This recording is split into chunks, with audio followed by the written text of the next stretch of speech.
दुनिया में सबसे खतरनाक वायरस की कहानी शुरू होती है जब एक साधारण से व्यक्ति को बुखार और खांसी होती है।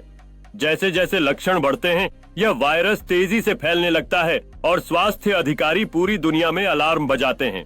न्यूज चैनल पर रिपोर्टर्स वायरस के बढ़ते मामलों की जानकारी देते हैं, जिससे लाखों लोग डरे हुए और सावधान हो जाते हैं। लेकिन जैसे जैसे समय बीतता है, वैज्ञानिक एक टीके पर काम करते हैं जो इस खतरनाक वायरस के खिलाफ लोगों की रक्षा कर सके। जब पहला टीका सफलतापूर्वक वितरित किया जाता है, तो लोग नई उम्मीद के साथ आगे बढ़ते हैं, मानो उन्होंने फिर से जीवन का सामना करने की ताकत पाई हो।